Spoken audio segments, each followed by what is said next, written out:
Şaylыбек Атазов. Men bala kuram menен bir tuğandarım menен seni şaylayım. Kayсы konuştasın? Biz azır o Bakay ata konusunu da turabız.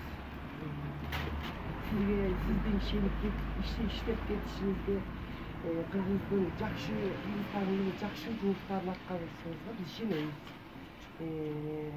İşinizge iyilik, densoqta bolunuz. Size şayloslarını gezişip ошого илгерилеп атам. Dur men koşuyor men de şunu. Ama assalamu alaikum. Биздин шайлоочу ушул Свердловск районунун кыргыздары жана башка өлкөдө келип башка нациянын орус, кыргыз, уйгур деп бөлбөйбүз биз. Биз мурунтан эле чогуу жашап келгенбиз, дагы жашай беребиз.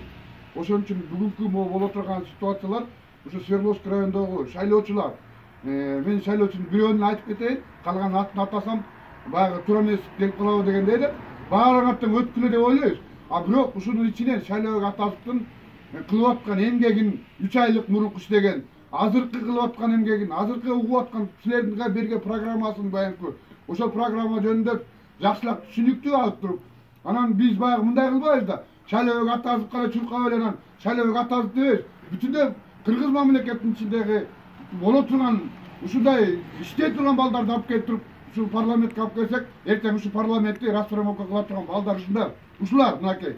Мен Шайлыбек Атасовго колдоо көрсөтөйүн деген өзүмдүн эмем бар да, инициативам бар. Башынан бери инициатива кылып жүрөбүз. Мынакей эжекем, могу менин жеңем болот.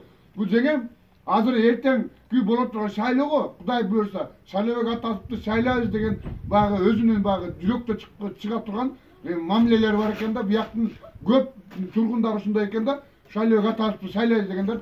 Шайлыбек, сага даңк, сен өтүшүң керек. Sen memleketin canına varsın gerek. Ошон үчүн президентибиз сени ушундай колдоп турат, колдой берет дальше. Sen de o президентти кандай колдосоң, биз да ошондой колдойбуз. Сени колдойт элдер бар, кыргыздар. Давай, ассаламу алейкум.